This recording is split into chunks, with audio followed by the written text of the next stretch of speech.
Lumantad na ang posibleng ikalawang testigo sa kaso ng mga nawawalang sabongero. Siya ang sinasabi ni alias Totoy na gusto raw ipatumba ng negosyanteng si Atong Ang. Nag-ugat daw yan ng tulungan ng nasabing testigo ang isang nakatakas na sabongero. Nasa frontline ng balitang yan, si Gary De Leon, exclusive. Eksklusibo kong nakausap si Arvin Manguiat. Isa siyang sabong master agent mula Calamba, Laguna at nanalo rin konsehal doon. Si Manguiat ang sinasabi ng National Police Commission o NAPOLCOM na ikalawang testigo sa kaso ng mga nawawalang sabongero na hinihintay nilang mag-ain ng reklamo. Kwento ni Manguiat sa News 5, maayos ang samahan nila ng unang testigong si Julie Dondon Patidongan at ng negosyanteng si Atong Ang. Wala silang atraso sa isa't isa sa pagpapatakbo ng isabong. Pero nagkalamat ang relasyon ng tatlo nang humingi ng tulong kay Manguiat ang isang sabongerong nakatakas sa AA Cobra Farm sa Santa Cruz, Laguna. Sa farm na ito, sinasabing nawala ang karamihan ng mga sabongero. Nagalit daw si alias Totoy nang malamang tinulungan niya ang nakawalang sabongero. Pinag-iinalaan din daw si Manguiat na financier ng mga nagcho-chopping ng manok o ng daraya. Tinangka raw siyang i-ambush ng ilang pulis sa Calamba noong 2021 pero nakaligtas siya.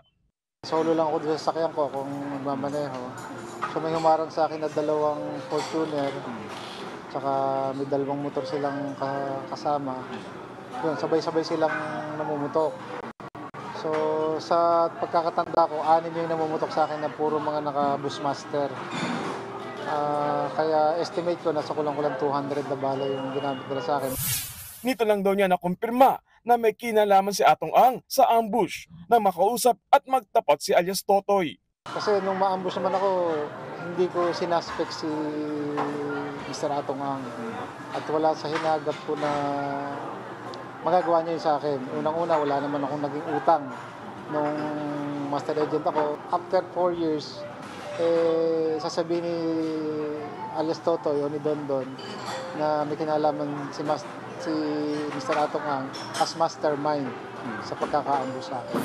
Nagtugma raw ang mga pangalan ng mga ininala niyang umambush sa kanya sa mga pinangalan ng pulis ni alias Totoy sa NAPOLCOM kahapon. Sinabi ni alias Totoy kahapon na may kinalaman din siya sa pag-ambush kay Manguiat dahil sa galit daw ni Atong Ang sa master agent nang hindi nila makuha ang nakatakas sa sabongero. Pero hindi pa raw siya magsasampa ng reklamo laban sa mga pulis at sa sinumang nasa likod ng pagtangka sa kanyang buhay.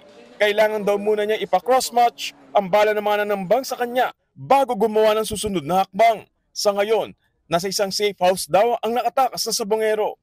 Sinusubukan pa naming hingin ang panig ni Ang, pero nauna niyang giniit na wala siyang kinalaman sa mga nawawalan sabongero. Nagbabalita mula sa Frontline, Gary De Leon, News 5. Mga kapatid, Mean Los Baños po, huwag magpahuli sa mga balita at impormasyong dapat ninyong malaman.